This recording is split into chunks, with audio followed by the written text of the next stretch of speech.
ماں کا ایک ایک لفظ بیٹی کے دل میں اترتا جا رہا تھا۔ اس میں ممتا کا سحر بھی شامل تھا جس سے بیٹی مسحور ہوتی جا رہی تھی۔ مسلمان کا کوئی دوست نہیں، رضی خاتون نے کہا۔ دنیا کی ہر وہ قوم جو رسول اللہ صلی اللہ علیہ وآلہ وسلم کا کلمہ نہیں پڑھتی مسلمانوں کی دشمن ہے، اور ان کی دشمنی کی سب سے زیادہ خطرناک صورت ان کی دوستی ہے۔ صلیبیوں نے حلب، موصل اور ہرن کے امراء سے دوستی کر کے ہماری قوم کو 2 دھڑوں میں کاٹ دیا۔ تمہارا بھائی ان کے ہاتھوں کھیلتا رہا۔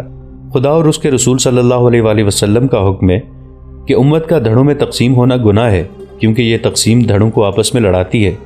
قرآن کا حکم بالکل واضح ہے کہ کفار کے مقابلے میں سیسا پلائی ہوئی دیوار بنے رہو، مگر کفار نے عیاشی کا سامان مہیا کر کے اس دیوار میں شگاف ڈال دیے ہیں۔ شیطان کی باتوں میں جادو کا اثر ہوتا ہے۔ عورت، شراب، زر و جواہرات اور بادشاہی کے خواب انسان کو گہری نیند سلائے رکھتے ہیں۔ شیطان کا یہ کام صلیبیوں نے کیا۔ میں نے یہ سب اپنی آنکھوں سے اس محل میں دیکھا ہے۔ شمس النساء نے کہا، میں اس وقت چھوٹی تھی، کچھ سمجھ نہیں سکی۔ مجھے جب بھائی اسوالے نے صلاح الدین ایوبی کے پاس اعزاز کا قلعہ مانگنے کے لیے بھیجا تھا تو میں ہنستی کھیلتی یہاں کے سالاروں کے ساتھ سلطان کے پاس گئی تھی۔ مجھے کسی نے نہیں بتایا تھا کہ یہ سب کیا ہو رہا ہے۔ مجھے یہ معلوم نہیں تھا کہ یہ خانہ جنگی تھی جو صلیبیوں کی کارستانی تھی۔ مجھے کچھ بھی معلوم نہیں تھا ماں، مجھے بتاؤ۔ ہاں بیٹی، غور سے سنو۔ رضی خاتون کی آنکھوں میں آنسو آ گئے۔ اس محل میں ابھی تک شیطان کی حکمرانی ہے۔ عز الدین نے میرے ساتھ شادی کر کے مجھے اپنی بیوی نہیں اپنا قیدی بنا لیا ہے۔ میں نے یہ شادی صرف اس لیے قبول کی تھی کہ خانہ جنگی کے امکانات کو ختم کر کے قوم میں اتحاد پیدا ہو اور صلیبیوں کے خلاف محاذ آرائی کی جا سکے۔ مگر میں نے زندگی میں پہلی بار دھوکہ کھایا ہے، اور یہ کوئی معمولی سا دھوکہ نہیں۔ میں اسی صورتحال میں اپنے عزم کی تکمیل کروں گی۔ اس کے لیے مجھے تمہارے ساتھ اور تعاون کی ضرورت ہوگی۔ مجھے بتائیں، شمس النساء نے کہا۔ آپ پہلی بار دھوکے میں آئی ہیں اور میں پہلی بار اصل صورتحال سے آگاہ ہوئی ہوں۔ یہ بتا دیں کہ مجھے کیا کرنا ہے۔ جاسوسی، رضی خاتون نے کہا اور اسے تفصیل سے ہدایات دینے لگی۔ شمس النساء جب اس کمرے سے نکلی، اس کی ذات اور اس کے خیالات میں انقلاب آ چکا تھا۔ وہ اس کمرے میں داخل ہوئی تھی تو وہ بے پردہ اور کھلنڈری سی لڑکی تھی۔ جب کمرے سے نکلی تو اللہ کی راہ میں قربان ہونے والی مجاہدہ تھی۔ آپ کو کس نے بتایا ہے کہ میری ماں جھگڑالو اور وہمی ہے؟ شمس النساء نے عز الدین سے کہا۔ آپ جانتے ہیں کہ ان کی زندگی کیسے گزری ہے؟ وہ آپ کو بھی میرے باپ نور الدین زنگی مرحوم جیسا نامور جنگجو اور مجاہد اسلام بنانا چاہتی ہیں۔ وہ میرے کاموں میں دخل دینا چاہتی ہے، عز الدین نے کہا۔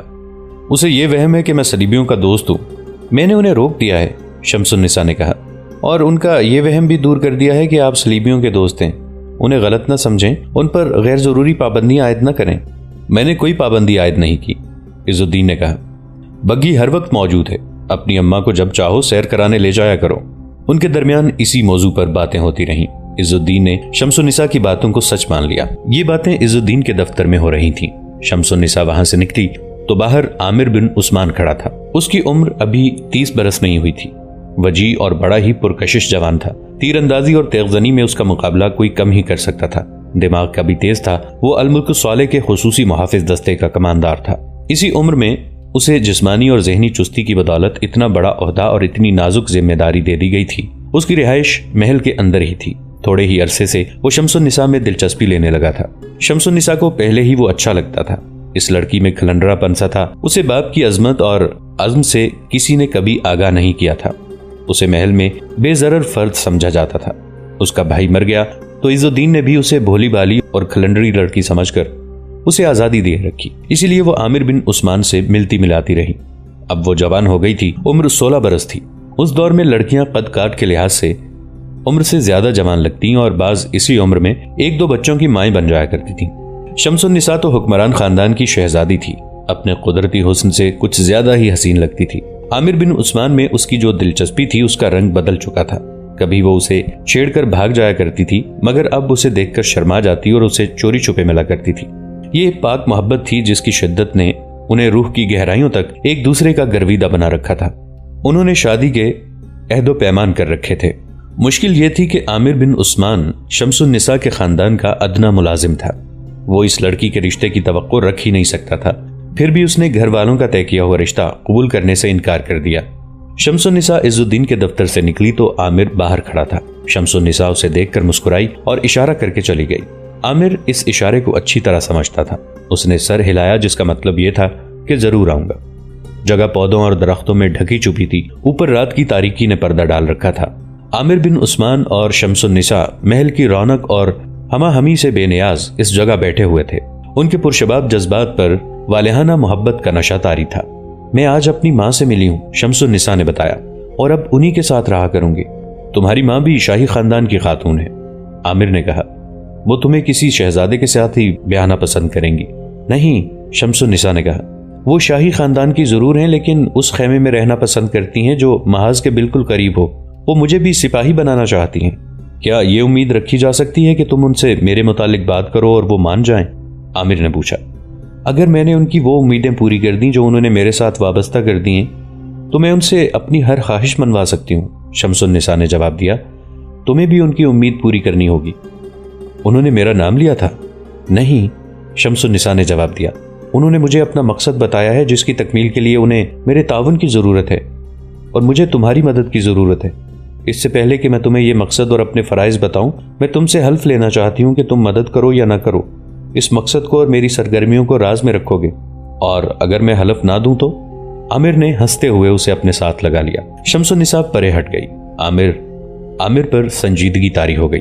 شمس النساء نے کہا، میں نے پہلے بھی وعدہ کیا ہے، اور آج جیسی قسم کہو گے کھا کر اپنا وعدہ دہراؤں گی کہ میری شادی ہوگی تو تمہارے ساتھ ہوگی، لیکن اس سے پہلے ہمیں وہ کام کرنا ہوگا جو ماں نے مجھے بتایا ہے۔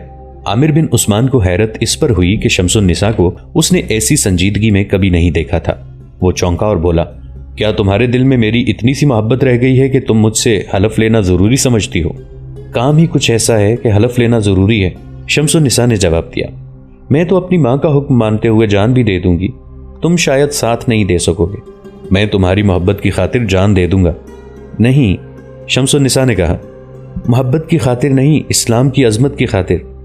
اس اسلام کی خاطر نہیں جو اس محل کے اندر ہم دیکھ رہے ہیں، میں اس اسلام کی بات کر رہی ہوں جس کی خاطر میرے محترم والد نے کفار سے لڑتے عمر گزاری ہے اور جس کی خاطر صلاح الدین ایوبی لڑ رہا ہے۔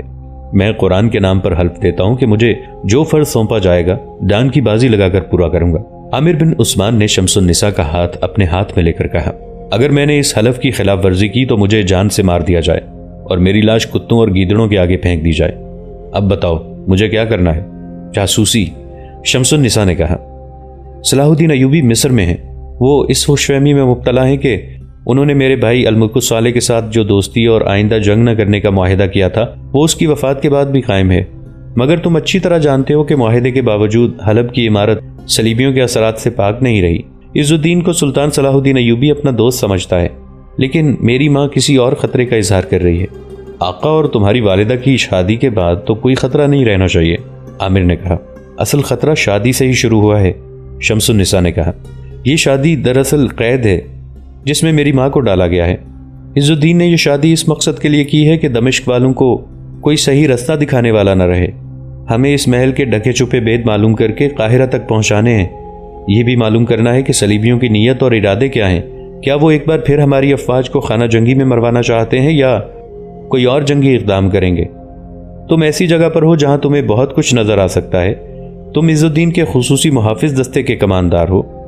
میں تمہاری بات سمجھ گیا ہوں، عامر بن عثمان نے کہا۔ تم نے ٹھیک کہا ہے کہ میں ایسی جگہ پر ہوں جہاں مجھے بہت کچھ نظر آتا ہے۔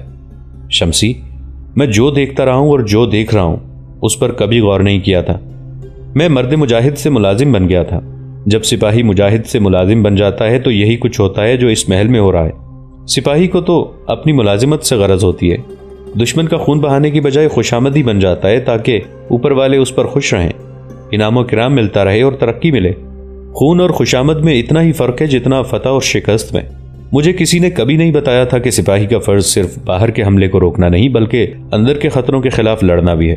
سپاہی کا فرض یہ ہے کہ اگر ملک اور قوم کو اپنے ہی حکمران کی طرف سے خطرہ ہو تو اس کا سینہ تیروں سے چھلنی کر کے اسے قلعے سے باہر پھینک دو۔ تم نے مجھے فرض یاد دلا دیا ہے۔ مجھے یہ بتاؤ کہ کسی کو قتل کرنا ہے یا صرف اندر کے راز ہی معلوم کرنے ہیں؟ دونوں کام کرنے ہیں، شمس النساء نے جواب دیا۔ راز معلوم کرنے کے لیے کسی غدار کو قتل کرنا پڑے تو گریز نہ کیا جائے۔ سنو شمسی، عامر بن عثمان نے کہا، اب میں ملازم کی حیثیت سے نہیں مجاہد کی حیثیت سے کام کروں گا۔ راز کی بات یہ ہے کہ حلب کے حاکموں اور بعض سالاروں پر بھروسہ نہیں کیا جا سکتا۔ اگر عز الدین مخلص بھی ہو، سچے دل سے سلطان ایوبی کا دوست بھی ہو، پھر بھی وہ حلب کی فوج کو مصر کی فوج کا اتحادی نہیں بنا سکے گا۔ اس کے حاکموں، مشیروں اور وزیروں کے ایمان کو صلیبیوں نے خرید رکھا ہے۔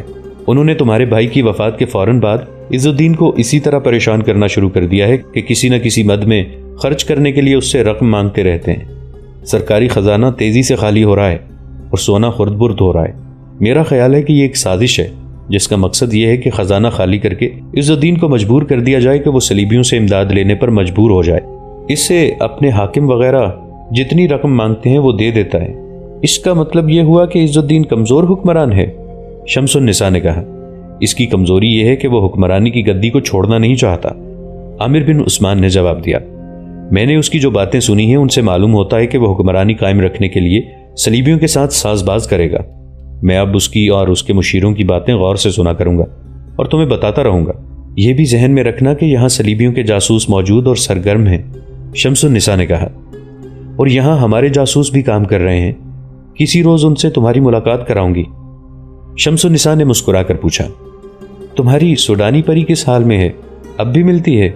ملتی ہے، عامر بن عثمان نے جواب دیا، گھسٹتی ہے، پرسوں ملی تو رو بھی پڑی تھی، کہتی ہے ایک بار میرے کمرے میں آ جاؤ۔ شمسی، میں اس لڑکی سے ڈرتا ہوں، تم جانتی ہو کہ اس کے حسن میں جادو ہے، اس کے طلسم میں آیا ہوا انسان نکل نہیں سکتا۔ میں اس سے اس لیے نہیں ڈرتا کہ وہ بہت حسین ہے، مجھ پر مرتی ہے اور میں اس کے جال میں پھنس جاؤں گا۔ ڈر یہ ہے کہ وہ والی حلب عز الدین کے حرم کا ہیرا ہے، اس کا نام انوشی ہے، لیکن محل کے اندرونی حلقوں کے افراد اسے سوڈانی پری کہتے ہیں۔ اگر عز الدین یا اس کے کسی امیر وزیر کو پتہ چل گیا کہ یہ لڑکی مجھے چاہتی ہے تو لڑکی سے کوئی بات پرس نہیں ہوگی، سزا مجھے ملے گی۔ مجھے تہ خانے میں باندھ کر ایسی اذیتیں دی جائیں گی کہ تم سنو گی تو مر جاؤ گی۔ مجھے یہ بھی ڈر ہے کہ میں نے اسے مایوس کیے رکھا تو وہ مجھ پر دست درازی یا بدنیتی کا الزام عائد کر کے مجھے قید میں ڈلوا دے گی۔ اسے ابھی تک یہ تو معلوم نہیں ہوا کہ تم مجھے چاہتے ہو اور ہماری ملاقاتیں ہوتی ہیں؟ شمس النساء نے پوچھا۔ جس روز اسے پتہ چل گیا وہ ہم دونوں کی زندگی کا آخری دن ہوگا، عامر بن عثمان نے جواب دیا۔ تمہیں شاید بخش دیا جائے، مجھے کوئی نہیں بخشے گا۔ انوشی دراصل صلیبیوں کا بھیجا ہوا تحفہ تھا۔ حلب میں یہ لڑکی آئی تو الملک الصالح بیمار پڑ گیا اور مر گیا۔ عز الدین نے آ کر حلب کی حکومت سنبھالی تو حکام نے انوشی اس کے خدمت میں پیش کی۔ اس کے ساتھ عز الدین نے رضی خاتون کے ساتھ شادی کر لی۔ یہ اس دور کے حکمرانوں کا دستور تھا کہ بیویاں الگ الگ رکھتے تھے اور حرم میں بغیر شادی کے لڑکیاں الگ رکھتے تھے۔ صلیبیوں اور یہودیوں نے مسلمان امراء اور وزراء کی اس تباہ کن عادت کو اور زیادہ پختہ کرنے کے لیے انہیں اپنی لڑکیاں تحفے کے طور پر پیش کرنی شروع کر دی تھیں۔ پھر ان لڑکیوں میں انہوں نے جاسوسی کے فن کی تربیت یافتہ لڑکیاں بھیجنے کا سلسلہ شروع کیا۔ انہیں رقابت اور فتنہ فساد پھیلانے کی تربیت بھی دی گئی۔ انوشی ایسی ہی تربیت یافتہ لڑکی تھی۔ وہ عز الدین کے محل کی ضیافتوں میں شراب پلاتی تھی، پیتی بھی تھی۔ اس نے حلب کے 2 ایسے حاکموں کو اپنے حسن اور فریب کے جال میں پھانس لیا جو حلب کی قسمت بنا بھی سکتے تھے، بگاڑ بھی سکتے تھے۔ وہ عز الدین کے تو اعصاب پر غالب آ گئی تھی۔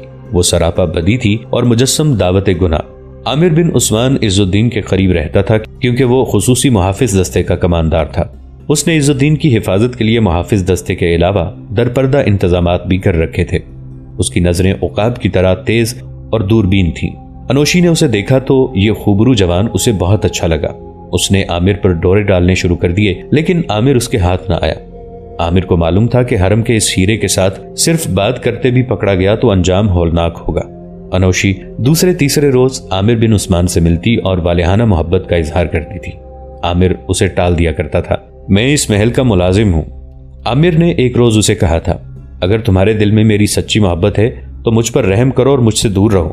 تمہاری طرف کوئی آنکھ اٹھا کر بھی نہیں دیکھ سکتا، انوشی نے اسے کہا۔ ایک بار میرے کمرے میں آ جاؤ۔ اسی دوران عامر اور شمس النساء کی چوری چھپے ملاقاتیں ہو رہی تھیں۔ قاضی بہاؤالدین شداد جو اس دور کا عینی شاہد ہے اپنی یادداشتوں میں لکھتا ہے، عز الدین نے محسوس کر لیا تھا کہ وہ موصل اور شام کی عمارتوں کو اپنے ماتحت متحد نہیں رکھ سکے گا۔ وہ سلطان صلاح الدین ایوبی سے بہت ڈرتا تھا۔ اس کے ماتحت جو امیر اور وزیر تھے وہ عز الدین سے اتنی زیادہ رقموں کا مطالبہ کرنے لگے تھے جو وہ نہیں دے سکتا تھا کیونکہ خزانے میں اتنی سکت نہیں تھی اور وسائل بھی محدود تھے۔ اپنی یادداشتوں میں آگے چل کر قاضی بہاؤالدین شداد نے لکھا ہے کہ عز الدین کو یہ خطرہ تھا کہ سلطان ایوبی کو حلب کے ساتھ دلچسپی ہے، اس لیے وہ حلب پر قبضہ ضرور کریں گے۔ دوستو آج کے لیے اتنا ہی۔ اسی کہانی کی اگلی قسط کے ساتھ بہت جلد حاضر ہوں گے۔ نیچے کامنٹ سیکشن میں اپنی رائے کا اظہار ضرور کیجیے گا۔ ہمارے اس چینل کو سبسکرائب کر کے نیچے موجود بیل آئیکن کو بھی ضرور کلک کیجیے گا۔